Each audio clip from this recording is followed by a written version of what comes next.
دم کٹا لومڑ اور حضرت لوط علیہ السلام کی قوم۔ ایک لومڑ کی دم پہ پتھر آ گرا، دم کٹ گئی۔ ایک دوسرے لومڑ نے جب اسے دیکھا تو پوچھا، یہ تم نے اپنی دم کیوں کاٹی؟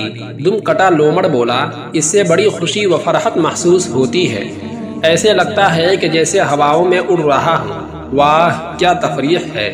بس گھیر گھار کر اس دوسرے لومڑ کو اس نے دم کٹوانے پر راضی کر ہی لیا۔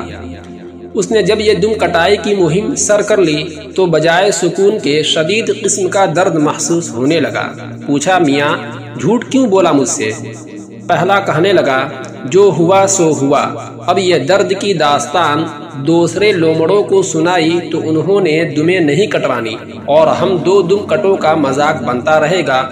بات سمجھ میں آئی تو یہ دونوں دم کٹے پوری برادری کو یہ خوشکن تجربہ کرنے کا کہتے رہے۔ نتیجہ یہ نکلا کہ لومڑوں کی اکثریت دم کٹی ہو گئی۔ اب حالت یہ ہو گئی کہ جہاں کوئی دم والا لومڑ دکھائی دیتا اس کا مذاق اڑایا جاتا۔ یہی حال آج ہمارے سماج کی ہے کہ جب بھی فساد عام ہو کر پھیل جاتا ہے، عوام نیکوکاروں کو ان کی نیکی پہ طعنہ دینے لگ جاتے ہیں اور احمق لوگ نیکوکاروں کا مذاق اڑاتے ہیں۔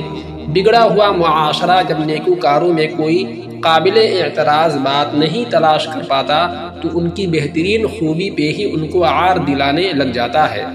کیا حضرت لوط علیہ السلام کی قوم نے نہیں کہا تھا، نکال دو لوط علیہ السلام کے گھر والوں کو اپنی بستی سے، یہ تو بہت نیک بنے پھرتے ہیں؟ یہ ہمارے معاشرے کی حقیقت ہے جس میں ہم جیتے ہیں۔ نیکی اور حق اور مثبت کا راستہ اپنائے رکھیے۔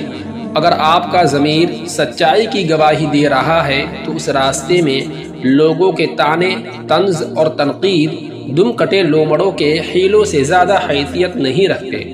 ان کی پرواہ نہ کرتے ہوئے اپنی منزل کی طرف بڑھتے رہیں۔